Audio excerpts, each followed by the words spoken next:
vous allez bien. Je suis très contente de vous retrouver pour cette nouvelle vidéo. C'est une vidéo qui va parler allaitement. J'ai reçu vraiment beaucoup de demandes concernant l'allaitement. Beaucoup de mamans, beaucoup de filles m'ont demandé de faire une vidéo spéciale allaitement. Comme je n'avais pas encore repris mes vidéos, je leur disais sur Instagram de me poser les questions directement par message privé et je répondais selon le besoin par rapport à ce que je connais, bien sûr. Je n'ai pas la science infuse. Et du coup, là, comme je reprends doucement les vidéos, je me suis dit, cette vidéo est très importante, donc elle sera parmi les premières. Alors, je me suis d'abord, préparée. Je ne vais pas parler comme ça au hasard, du coup j'ai fait des points et ça sera des conseils à prendre ou à laisser, bien évidemment. Il faut savoir que moi je suis à 15 mois passés d'allaitement, je n'ai pas encore fini bien évidemment. En fait je vais laisser Océane se sevrer naturellement le jour où elle voudra et j'espère de tout cœur que ce sera 2 ans passés. Donc on est toujours en allaitement à la demande, en allaitement exclusif. Bien sûr, elle est diversifiée, mais elle n'a pas de lait de vache ou de lait de chèvre ou de lait végétal ou autre. Elle a que mon lait à moi. Comme j'ai dit, en fait, j'ai préparé des points, du coup, je ne vais pas m'égarer. Mais c'est vraiment des conseils, comme j'ai dit, à prendre ou à laisser, dans le sens où, moi, c'est des conseils que j'ai tirés de ma propre expérience. Franchement, essayez de prendre ce qui vous arrange et de laisser ce qui ne vous arrange pas, tout simplement. Si vous avez d'autres conseils à rajouter, n'hésitez pas à nous les rajouter en commentaire parce que franchement, ce serait bien de s'entraider dans ce domaine-là et d'apporter peut-être de nouvelles idées aux autres mamans, des conseils aussi aux autres mamans. C'est tellement important de s'entraider, franchement, n'hésitez surtout pas à nous rajouter ça en commentaire. Je vais commencer.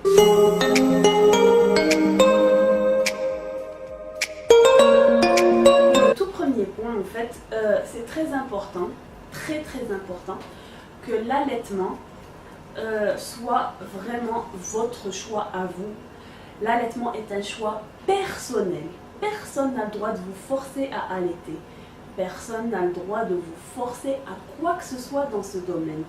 De toute façon, si vous vous forcez, vous allez voir que ça va être très désagréable, vous allez vraiment mal le vivre. Du coup, il faut vraiment que vous soyez vous-même prête et surtout que vous ayez l'envie de le faire, que ce soit vraiment votre propre choix personnel. Il ne faut jamais vous mettre la pression dans ce domaine et surtout, sachez que même si vous n'allaitez pas, vous n'êtes en aucun cas une mauvaise maman. Vous êtes toutes des mamans extraordinaires, ça il faut jamais l'oublier. Soit, en fait, vous allaitez ou pas, franchement c'est un choix personnel et ça ne fera jamais de vous une mauvaise maman. Donc ça, c'est le premier point extrêmement important à aborder. Il faut que ce soit votre choix à vous. Voilà, on continue.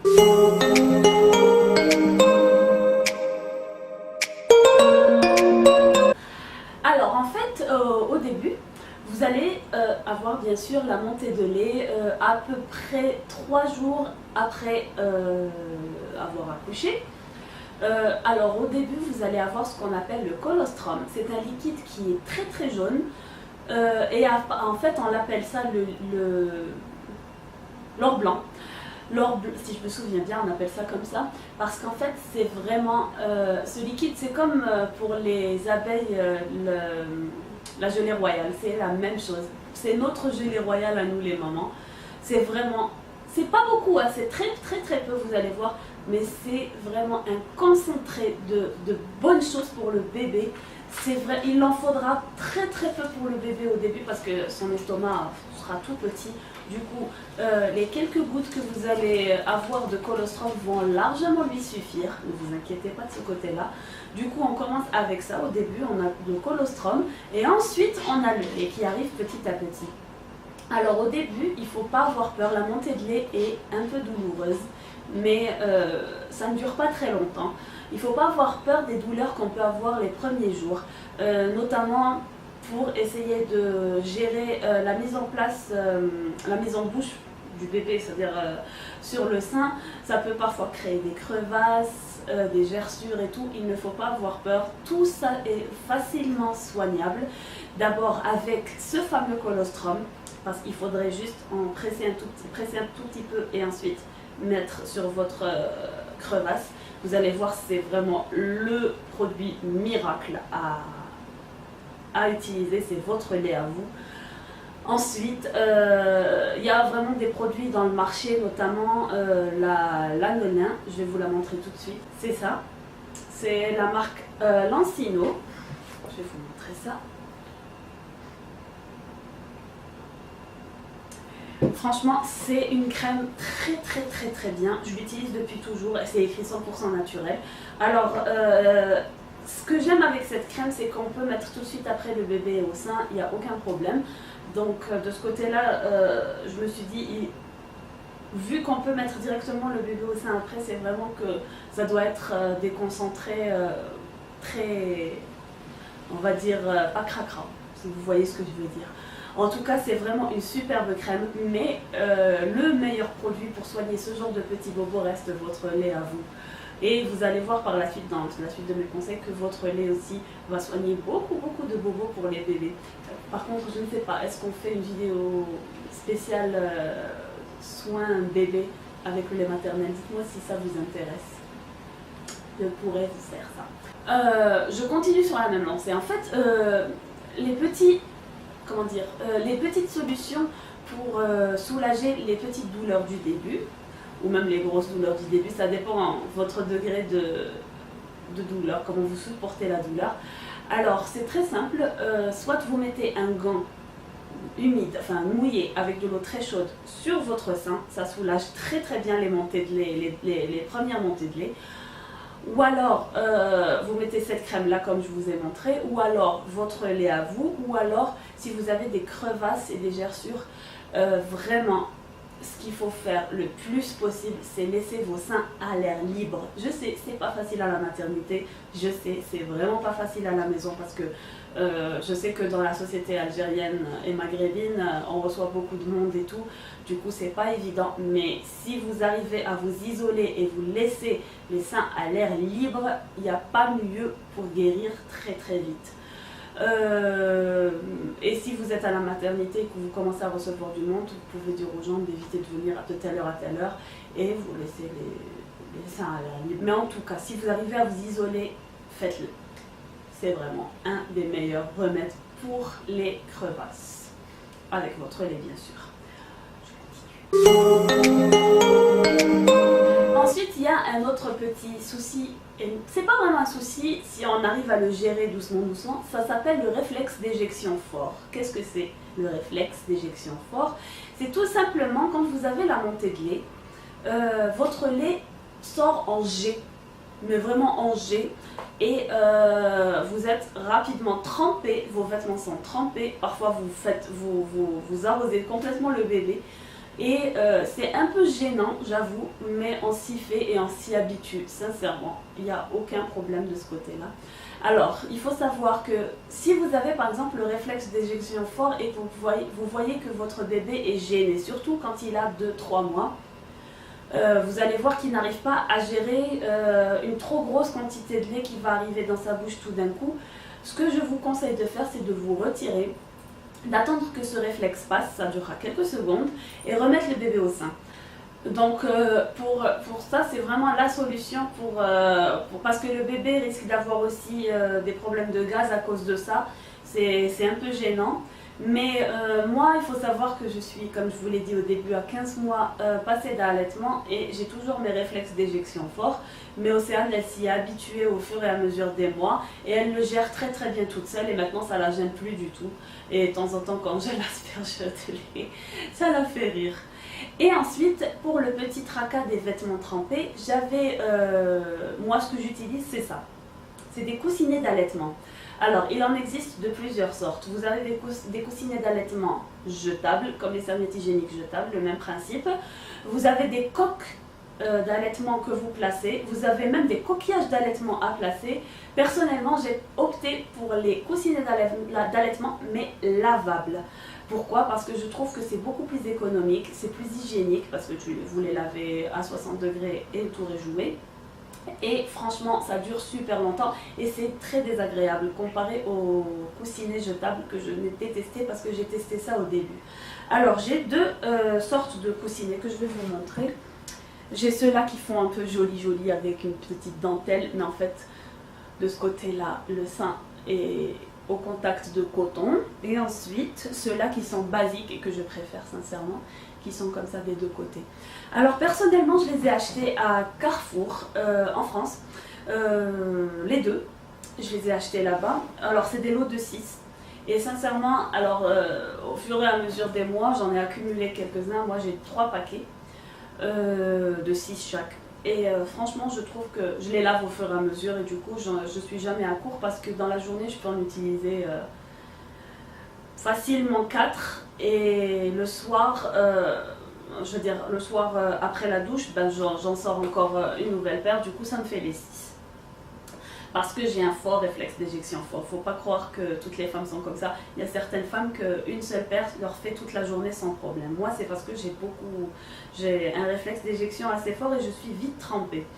Et de ce côté-là, avec les... Comment on appelle ça, ça, franchement, je suis vraiment pas gênée du tout. Je suis très à l'aise. Et il y a comme une serviette à l'intérieur et c'est très absorbant. Du coup, si vous ne pouvez pas trouver ça à proximité, c'est facilement facile à faire à la maison. Par exemple, avec des serviettes, une vieille serviette que vous avez à la maison, par exemple, vous faites des ronds et ensuite vous remplissez avec une autre serviette ou avec la même serviette, vous mettez, c'est-à-dire il y a trois serviettes, si vous voyez ce que je veux dire. Par exemple, les serviettes microfibres, ça peut fonctionner très bien si vous mettez ça à l'intérieur d'une serviette normale. Et ensuite, ben, vous cousez et ça vous fait des coussinets maison. Je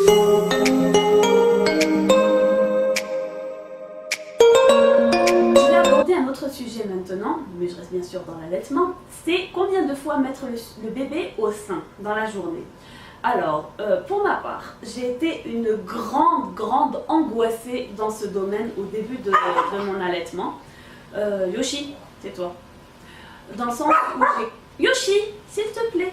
Dans le sens où j'ai carrément téléchargé une application pour surveiller le nombre de fois où je mettais bébé au sein et je chronométrais quand elle commençait à téter et à la fin de la tétée. J'étais vraiment une grande angoissée jusqu'au jour où je trouvais que c'était devenu beaucoup trop angoissant et stressant pour moi et pour elle et j'ai désinstallé cette application et je m'en porte vraiment mieux et j'ai fait confiance à la petite et sincèrement depuis ça va très bien. Alors cette application, si vous commencez à l'allaitement et vous êtes curieuse, ça s'appelle Baby Tracker. Je vous laisserai le lien en barre d'informations, mais bon, à part l'allaitement, il y avait juste la croissance du bébé à mettre dedans, si je me souviens bien. Franchement, je l'ai retirée, elle avait peut-être 4 mois et demi au sein ou 5 mois, du coup ça fait quand même 1 an. Mais franchement, c'était une application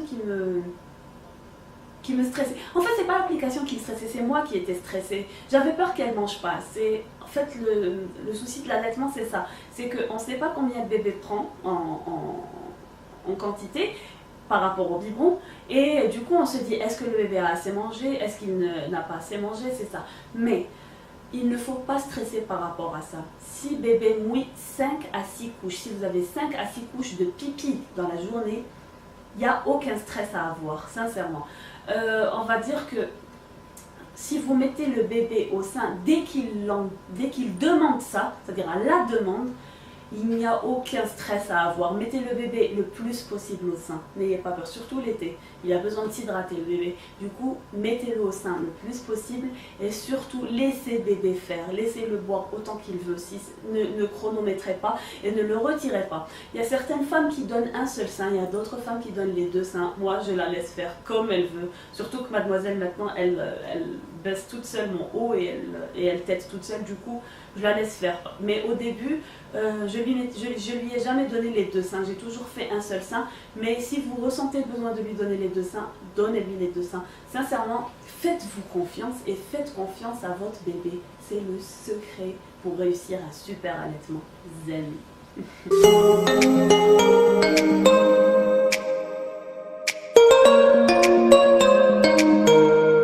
Alors, il y avait un autre petit tracas dont je voulais vous parler. Personnellement, je n'ai jamais été confrontée à ça parce que j'ai toujours mis le bébé le plus possible au sein.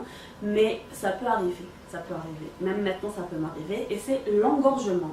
Alors, l'engorgement, c'est une condensation du lait dans le sein qu'on n'arrive plus à gérer. Et ça devient très dur. Le sein devient très dur. Et des gouttelettes de lait peuvent goutteler tout doucement comme ça. Ça s'appelle l'engorgement. Alors ça, c'est un souci qu'il faut vite régler. Il faut vraiment agir le plus vite possible, dans le sens où il faut mettre le bébé au sein le plus possible. Et pour soulager l'engorgement, il faut vous mettre sous la douche avec de l'eau chaude et presser le sein tout doucement au contact de l'eau chaude. Vous n'allez pas avoir très mal et vous allez quand même vider quand même ce sein. Parce que les complications, ça peut aller jusqu'à une mastite. Et une mastite, c'est l'infection du sein à cause de ça. Et ça, c'est très douloureux, je vous l'assure, parce que je l'ai vu dans une vidéo d'une autre youtubeuse que je suis aussi, qui est maman, qui a un bébé qui a à peu près un mois de plus qu'Océane. Et quand elle avait ses mastites, elle a eu quand même 2-3 mastites. Et franchement, je voyais sa douleur. Aïe, franchement, je souhaite ça à personne. Pour la youtubeuse, c'est Karine. Si vous voulez, je vous mettrai aussi le lien de sa chaîne en barre d'informations. Et elle va avoir un autre bébé bientôt. Voilà, c'est une youtubeuse canadienne.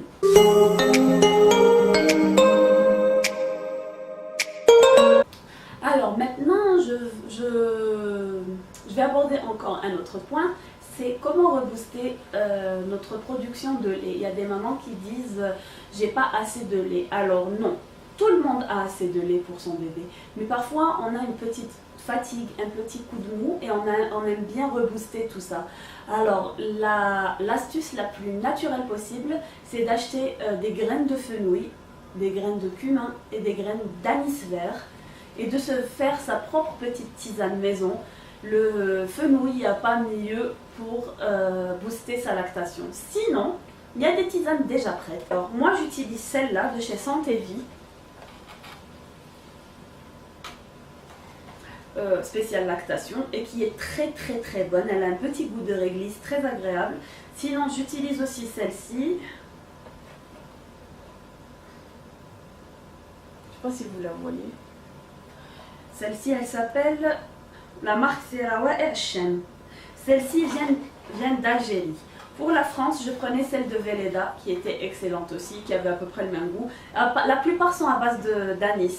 De fenouil. La plupart des tisanes d'allaitement sont à base de fenouil.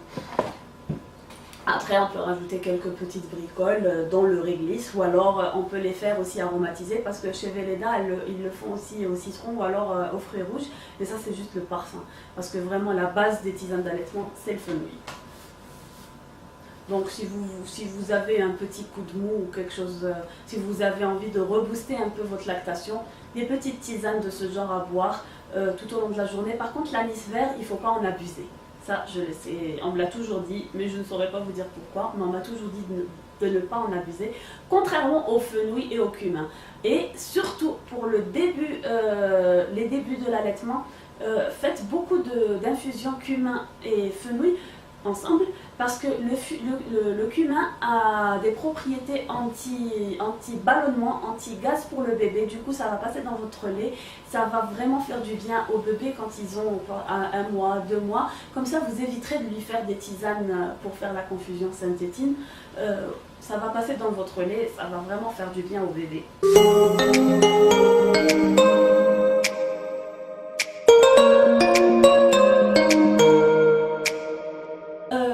Continue un peu dans la nutrition. Là, beaucoup aussi m'ont demandé qu'est-ce qu'on doit manger et qu'est-ce qu'on doit éviter pendant l'allaitement. Alors, de ce côté-là aussi, j'ai été une grande stressée au début. Alors, j'ai supprimé énormément de choses de mon alimentation. Tout ce qui donnait des ballonnements ou des gaz, les choux, les boissons gazeuses, les jus industriels, tout ce qui était féculent, pas féculent mais légumineuses, c'est-à-dire les haricots, les pois cassés, et ça me manquait, oh là là, ça me manquait. Mais j'ai supprimé tout ça. Ensuite, j'ai supprimé le melon, la pastèque. Attendez, je me souvienne. Si je me souviens, oui, je pense que c'est ça. Légumineuses, boissons gazeuses. J'ai éliminé tout ça de mon alimentation. Et il faut savoir qu'Océane est née au printemps, début été, elle est née en avril. Et ensuite, on avait tout ce qui était melon, pastèque et tout. Tout ça, je ne mangeais pas l'été dernier. Par contre, cette année, j'en prends à gogo. Et elle aussi, elle adore. Il faut savoir qu'à 15 mois, on gère quand même tout ce qui est gaz et tout. Du coup, maintenant, je peux me permettre de manger tout ça sans problème. Et elle en mange elle aussi. Mais si on regarde les articles scientifiques de la Lèche Ligue, en fait, elle conseille de manger de tout, de varier et tout pour que le bébé ait plusieurs goûts dans votre lait, qu'il découvre entre guillemets les goûts des aliments avant de les goûter dans votre lait. Mais personnellement, j'avais trop peur parce que je me souviens que par exemple, j'avais mangé un mesfouf. C'est un couscous avec des fèves et des petits pois. Et ce soir-là, Océane a beaucoup souffert des gaz. Du coup, j'en ai pas remangé jusqu'à, je crois, il y a 2 mois à peu près.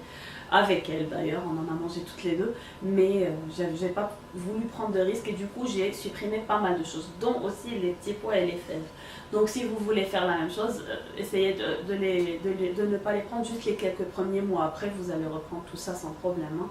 Mais bon, si vous pouvez aussi tester aliment par aliment et voir si ça fait du mal au bébé, vous stoppez cet aliment, sinon vous le continuez sans problème. En fait, il y a 2 écoles dans ce domaine, mais moi, mon école, c'était de tout supprimer pour ne pas prendre de risques. C'est pour ça qu'au début, je vous ai dit, c'est des conseils à prendre ou à laisser. Du coup, prenez vraiment ce qui vous arrange et laissez le reste. Pas grave.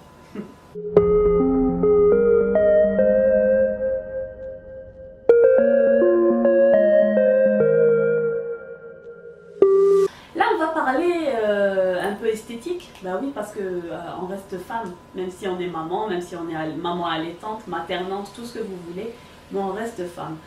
J'ai tendance à l'oublier, je vous l'avoue, j'ai tendance à oublier mon côté femme, mon côté maman prend beaucoup le dessus.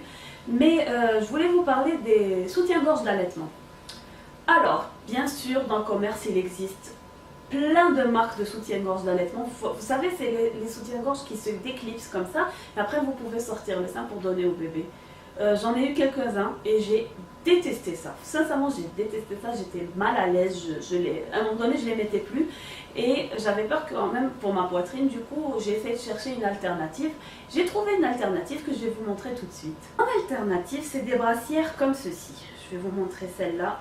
Malheureusement, c'est la seule que j'ai, les autres sont au linge sale et il y en a une que je porte.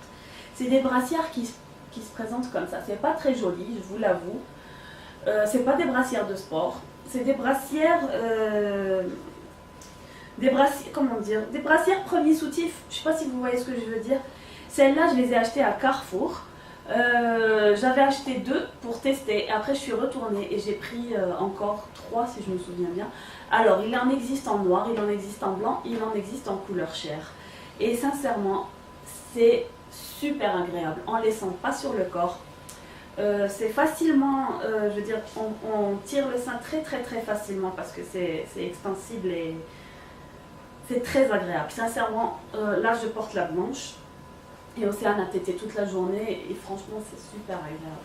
Je n'ai pas de problème de maintien de la poitrine surtout parce que c'est ça le plus important. Ça maintient super bien la poitrine mais tout en douceur, sans agresser et franchement je ne voulais pas quelque chose que je me sente pas bien. Bien sûr, il existe plein de marques de soutien-gorge d'allaitement. Je vous conseille vraiment de tester pour trouver ce qui vous convient le plus. Mais personnellement, c'est les brassières qui m'ont convenu le plus. Ensuite, on passe aux vêtements d'allaitement. Ça aussi, dans le commerce, il en existe plein. Surtout chez Kiabi, vous avez vraiment l'embarras du choix. Moi, j'ai rien acheté de ce côté-là. Sincèrement, je continue de m'habiller normalement. C'est juste qu'il faut que ce soit bien échancré comme vous voyez. Ensuite, elle peut tirer, ou moi je peux tirer pour que pour prendre le sein facilement. Je mets, surtout maintenant qu'on est en été, je mets surtout tout ce qui est t-shirt et tout, et j'essaie de prendre des cols assez V. Enfin, c'est échancré si je peux dire ça comme ça, mais sans être vulgaire. Vous voyez, là, il n'y a pas de souci, je peux sortir comme ça sans problème. C'est tout à fait normal. Même si ça a un peu pris le pli, mais c'est à cause du fait qu'elle tire beaucoup, mais bon, c'est pas très grave ça. Moi, j'ai pris l'habitude. Et je me perds dans ce que je dis, comme d'habitude. Qu'est-ce que je disais? Oui, du coup, je vous déconseille de prendre des vêtements d'allaitement, ça coûte très cher. Essayez de trouver des basiques et ça fera vraiment l'affaire. Des basiques un peu échancrés comme ça fera largement l'affaire. Sinon, des chemises aussi. Mais moi, les chemises, je mettais surtout ça en hiver, mais ce que j'ai peur avec les chemises, c'est que j'ai peur des boutons. Que je perde un bouton et qu'elle l'avale. Je suis une grosse psychoteuse, je sais, mais bon, c'est mon côté comme ça. Et comme ça. Il me reste un seul conseil à vous donner, les mamans, même les futures mamans. Mon seul vrai grand conseil que je peux vous donner, c'est de n'écouter personne autour de vous. Vous allez avoir plein de monde qui vont être experts en allaitement. Pendant les débuts de votre allaitement, vous allez en entendre des vertes et des pas mûres. Ça, je vous l'assure. Alors, vous allez avoir vos mamans, vos belles-mamans, vos belles-sœurs, vos copines, vos cousines, qui vont vous donner des conseils qui sortent de par-ci et de par-là, et je vous conseille vraiment de vous écouter vous et personne d'autre. Dans le sens où vous allez avoir des conseils style ah, tu n'auras jamais assez de lait, tu as une petite poitrine, tu n'as pas assez de lait, il faut aider ton bébé avec un biberon. Donne-lui le biberon pour qu'il fasse ses nuits. Il faut laisser le bébé pleurer. Tu ne dois pas lui donner le sein chaque 2 heures. Il faut vraiment espacer les tétés. Alors, tout ça, mettez-le dans un coin, enfermez-le à double tour et abandonnez-le fort fort lointain, comme ils disent dans Shrek. Pourquoi?